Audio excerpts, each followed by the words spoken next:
시장은 겉으로 평온하지만 속은 경쟁 과열 상태입니다. 감정은 하늘까지 치솟았지만 수익은 아직 땅에 머물러 있습니다.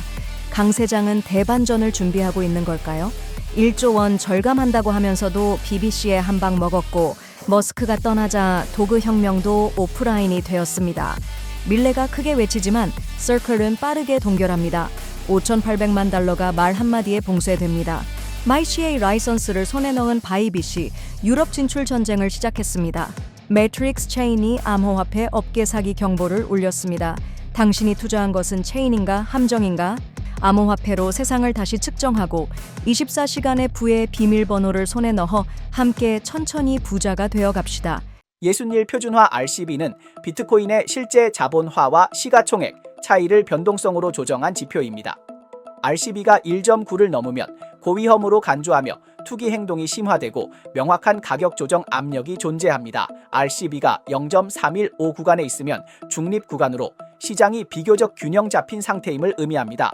RCB가 0.3 미만이면 저위험 구간으로 시장이 저평가되었거나 신뢰가 충분하다는 뜻입니다. 현재 이 지표는 이점 연고로 1.9의 감정 과잉선을 이미 돌파했습니다. 이는 지금 모두가 조금 과열되어 있고 가격이 본래 가치에서 크게 벗어나 위험 창구가 조용히 열렸다는 의미입니다. 이 지표의 과거 기록에 따르면 RCB가 2를 초과할 때마다 비트코인은 보통 510% 조정을 겪습니다. 즉시 폭락하거나 천천히 조정 국면에 들어가는데 어쨌든 무리하게 쫓아가면 안 된다는 뜻입니다. 이미 수익을 낸 경우라면 이익 실현을 고려해도 좋고 레버리지는 너무 키우지 말며 손절은 꼭 설정하시기 바랍니다. 장기 보유를 원한다면 서두르지 말고 다른 온체인 신호들이 함께 올 때까지 기다리세요. 요컨대 지금 시장은 매우 뜨겁기 때문에 냉정한 판단이 필요합니다. 무턱대고 돌진하면 당하기 쉽고 침착하게 버티는 게 최선입니다. 또 다른 지표인 NRPL을 살펴보겠습니다. NRPL은 시장에서 실제로 코인을 팔아 수익을 낸 사람 또는 손실을 보고 손절한 사람이 얼마나 되는지를 관찰하는 지표입니다. 현재 시장에 대규모 매물이 나오는지 수익 실현이 집중되는 단계인지 파악하는 데 유효합니다. 최신 차트에 따르면 비트코인은 2024년 말부터 지속 상승하여 NRPL이 뚜렷이 상승했으나 현재 이익 실현 수준은 과거 주기 고점에 달했던 극단적 수준에는 미치지 못합니다.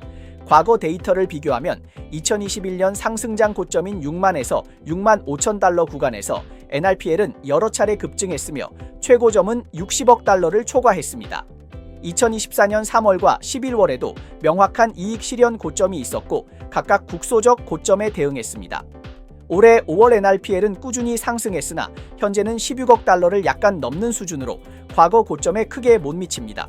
이 추세는 현재 시장이 구조적 상승 단계에 있으며 투기 열기가 완전히 불붙지 않았다는 점을 보여줍니다. 비트코인의 역사적 변동성은 과거 가격 변동의 격렬함을 평가하는 중요한 지표로 시장이 과열, 변동, 냉정 중 어느 상태인지를 분석하는 데 쓰입니다. 5월 10일 비트코인이 10만 달러를 돌파해 그 위를 유지한 이후 시장은 눕기 상태에 들어가 가격은 10만에서 11만 달러 사이에서 오르내리며 전형적인 고가 횡보 국면에 진입했습니다.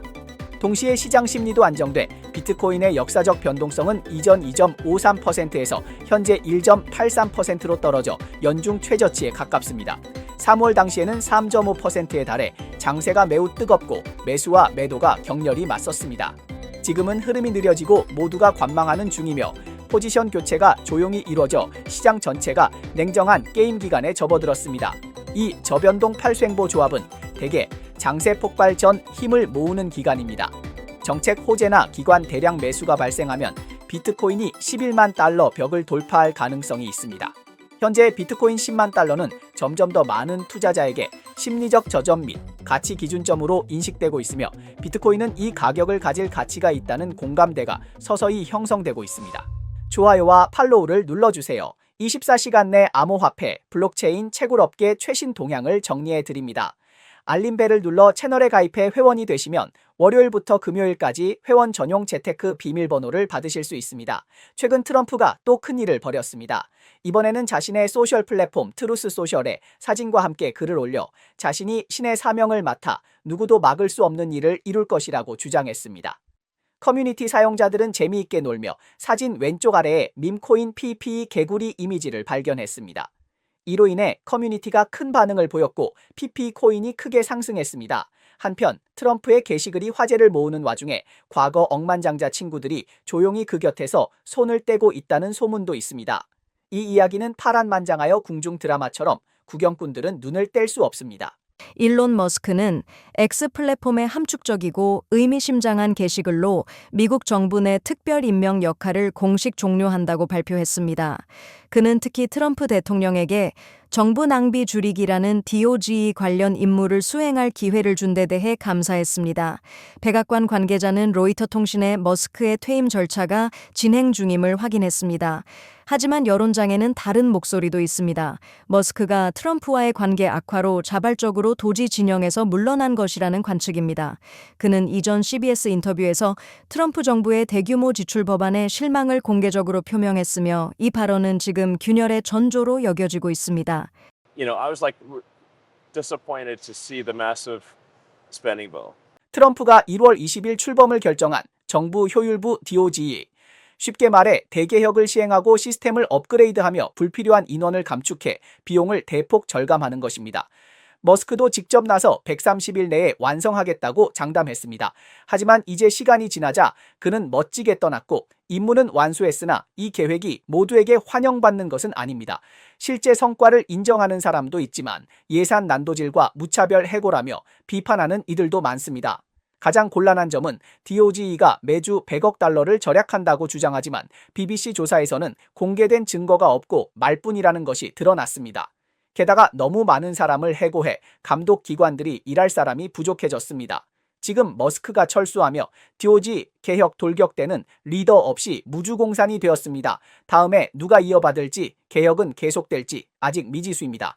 트럼프가 다음에 도지 2.5 스피드 버전을 내놓을지 지켜봐야 합니다. 올해 2월 리브라라는 밈 코인이 갑자기 등장했습니다. 원래는 무명에 가까웠지만 아르헨티나 대통령 하비에르 밀레이가 X에서 공개 추천하며 이 코인이 기업가들이 국가 경제를 살리는 잠재 주식이라고 말했습니다. 코인 업계는 대통령이 지지한다는 소식에 대거 몰렸고 리브라 시가총액은 수십억 달러까지 치솟았습니다. 하지만 좋은 시절은 오래가지 못했고 이 열기가 사그라들자 리브라는 급격히 하락하여 가격이 90%나 폭락했습니다. 이에 따라 많은 사람들이 이것이 전형적인 고점에서 물량을 던지는 수법이 아닌가 의심하기 시작했습니다. 블록체인 데이터에 따르면 가격 정점 때 관련 지갑에서 대규모 자금이 빠져나갔습니다. 버블맵스도 이 팀이 이를 이용해 현금화한 것으로 의심된다고 지적했습니다. 원래 국가의 구세주로 불리던 리브라는 이제 아르헨티나 블록체인 업계 스캔들의 새 대표가 되었습니다. 밀레이의 이번 호가호위식 거버넌스는 과거 문제들이 다시 불거질 위기에 처했습니다. AKI마 보도에 따르면 리브라 밈 코인과 관련된 2개의 소라나 지갑이 약 5억 8천만 달러 상당의 USDC를 보유한 것이 확인되었으며 현재 서클이 블랙리스트 정책에 따라 이를 동결했습니다.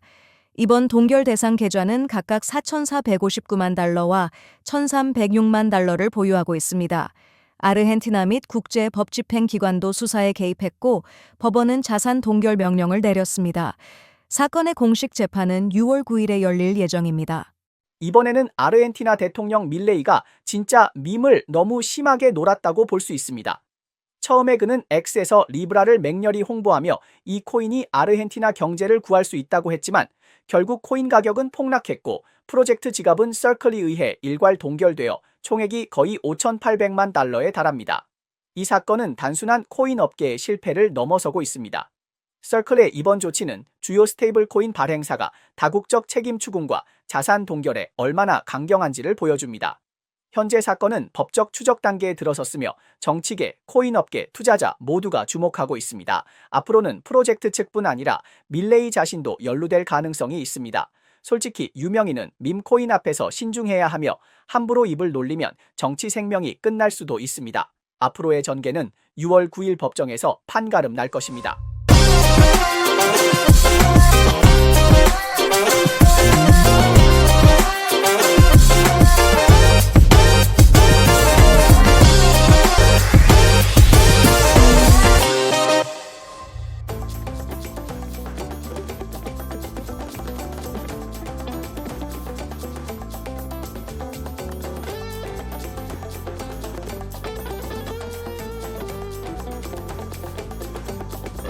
빈에서 인재 모집, BGA와 대학 협력, 바이비트의 야망은 단순 거래소에 그치지 않습니다.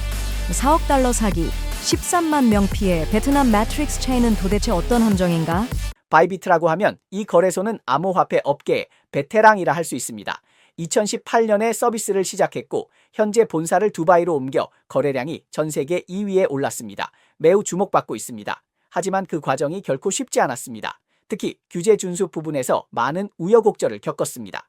예를 들어 2024년 말 유럽연합의 미카 규정을 맞추기 위해 바이비트는 유럽 경제 지역에서 침묵을 선택하여 사용자와의 일상소통을 중단하고 오스트리아 라이선스 신청에 집중했습니다. 결과적으로 상황이 완전히 진정되기도 전에 네덜란드 중앙은행의 눈에 띄어 등록 미비로 인해 자금 세탁 방지 및 테러 자금 조달 방지 규정 위반으로 22만 5천 유로의 벌금을 받았습니다. 하지만 BIB는 쉽게 포기하는 타입이 아니어서 벌금을 내면서도 사업 조정을 하며 어려움을 극복하고 규제 준수 방향으로 계속 나아가고 있습니다. 지금 보면 마침내 규제 당국의 호감을 얻은 듯하며 구름이 걷히고 달이 밝아지는 듯합니다. 다음 목표는 유럽 시장에 안정적으로 자리 잡는 것입니다.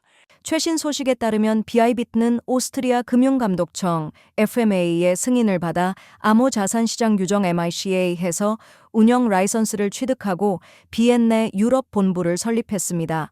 승인 후 BIBit는 규제받는 암호자산 서비스 제공자로서 유럽연합 및 유럽경제지역 29개국을 아우르며 약 5억 명의 이용자에게 서비스를 제공해 공식적으로 유럽연합 규제체계에 편입됩니다.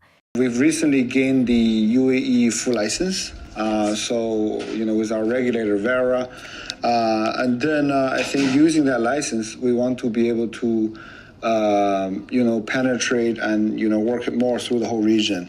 비엔나에서 MICA 라이선스를 막 획득한 BIBit는 곧 현지에서 100명 이상을 채용해 유럽 사업 전담팀을 구성할 계획입니다. 뿐만 아니라 블록체인 공익연합 BGA이라는 계획도 추진해 대학과 협력해 블록체인 기술을 학계에 보급하려 합니다. 꽤 흥미로운 시도입니다. 하지만 돌이켜보면 이 회사는 정말 파란만장한 운명을 걸어왔습니다. 올해 2월에는 대규모 해킹 공격을 받아 15억 달러의 손실을 입어 사상 최대 암호화폐 도난 기록을 세웠습니다. 숨 돌릴 틈도 없이 5월 9일 독일 경찰이 갑자기 나타나 엑스체라는 플랫폼을 압수수색해 3,400만 유로 상당의 암호자산을 확보했습니다. 문제는 이 플랫폼이 비비트에서 도난당한 자금을 세탁하는 자금 세탁 범죄 조직으로 의심받고 있다는 점입니다. 라이선스 전쟁과 동시에 도난과 세탁이라는 이중 도전에 직면하며 BIBit의 유럽 진출길은 정말 하드코어 돌파라 할 수 있습니다. 앞으로 레벨업에 성공할 수 있을지는 제대로 된 장비를 갖추었는지에 달렸습니다. 최근 전 세계 곳곳에서 터져 나오는 황당한 암호화폐 범죄 뉴스가 사람들을 경악하게 하고 있습니다. 미국 법무부는 최근 12명을 기소했는데 이들은 채굴이나 코인 거래에 의존하지 않고 사회공학, 데이터베이스 해킹, 하드월렛 탈취를 통해 2억 6,300만 달러라는 성과를 올렸습니다. 태국도 평온하지 않은데 베트남 국적 여성 1명이 체포되었습니다. 그녀는 매달 30% 고정 수익이라는 미끼로 2,600명 이상을 속여 암호화폐와 외환 거래에 투자하게 했고 그 금액이 무려 3억 달러에 달했습니다. 프랑스 경찰도 5월 26일 대규모 기습을 감행해 암호화폐 부호 납치 혐의로 10몇 명을 체포했습니다. 돈과 코인을 가졌다고 해서 안전한 것은 절대 아닙니다. 베트남 경찰도 가만히 있지 않고 최근 대규모 암호화폐 사기 조직을 단속했습니다. 매트릭스 차인이라는 이름의 암호화폐 프로젝트가 약 4억 달러 규모의 대형 사기 사건으로 폭로되었습니다. 설립 이후 최신 블록체인 기술과 안정적인 고수익을 내세워 투자자를 광범위하게 끌어들였으며 누적 13만 8천 개 이상의 계정을 확보했습니다. 베트남 경찰이 장기간 수사 끝에 주모자를 특정하고 단속 작전을 펼쳐 다수의 관련자를 체포했습니다. 경찰은 작전 중 자금 흐름, 사기 수법 자료, 통신 기록 등 핵심 증거를 확보했으며 이 프로젝트가 정교하게 계획된 가짜 투자 사기임을 초기 단계에서 확인했습니다. 매트릭스 체인의 이번 수법은 정말 황당합니다. 블록체인 기술이라는 명목을 내세웠지만 사실은 다단계의 사기를 벌이고 있었습니다. 경찰 조사 결과 이 프로젝트는 기술 개발을 전혀 하지 않고 사람을 끌어모으는 방식으로 운영됐으며 한 층이 다음 층을 끌어들이는 구조였습니다. 지역 책임자는 40%의 높은 수수료를 받을 수 있다고 미화했는데 마치 옛날 대박 꿈 교과서 같은 느낌입니다. 결국 투자자들은 줄 서서 돈을 냈고 프로젝트 측은 호화 저택을 사고 스포츠카를 몰며 샴페인과 요트를 즐기는 호화 생활을 누렸습니다. 하지만 피해자들은 누구에게 호소해야 할지 몰라 사람과 재산을 모두 잃은 상황이 되었습니다. 다행히 베트남 경찰이 신속히 대응하여 자금 흐름을 전력 추적 중이며 피해 회복을 위해 힘쓰고 있습니다. 이번 사건은 모든 투자자들에게 경고를 줍니다. 누군가가 달콤한 꿈을 그려준다고 믿지 마십시오. 결국에는 덫까지 모두 빼앗길 수도 있습니다. 수익이 너무 만족된다면 한번 더 생각해 보아야 합니다. 좋은 냄새가 나도 그건 덫일 수도 있습니다. 최근 한국 경찰은 가상자산 투자 사기 사건의 핵심 용의자이자 사건 총괄 A씨가 해외에서 약 2년간 도피하다가 최근 붙잡혀 검찰에 송치되었다고 발표했습니다. 미국 재무부 해외자산통제국은 최근 판눌 테크놀로지가 FBI가 보고한 다수의 암호화폐 사기 사이트와 관련 있다고 밝혔으며 피해자 누적 손실은 2억 달러를 넘었다고 전했습니다. 스테이블 코인 발행사 테더의 CEO 파울로 아르도이노는 비트코인 2025 회의에서 회사가 현재 10만 개가 넘는 비트코인과 50톤 이상의 금을 보유하고 있다고 밝혔습니다. 미국 샌프란시스코 시장 데니얼 루리는 X 플랫폼에서 코인베이스는 4년 전 샌프란시스코를 떠난 후 다시 돌아오며 미션 로켓 15만 평방피트 규모의 사무실을 열 예정이다 라고 밝혔습니다. 스트래티지 창립자 마이클 세일러는 비트코인 2025 회의에서 자산 부채표에 비트코인을 편입하면 5년 내에 90% 확률로 성공할 것이라고 말했습니다. 네, 이상이 오늘 방송의 주요 내용입니다. 저희 채널은 주로 암호화폐, 블록체인, 채굴 업계에 가치 있는 뉴스를 보도하고 있습니다.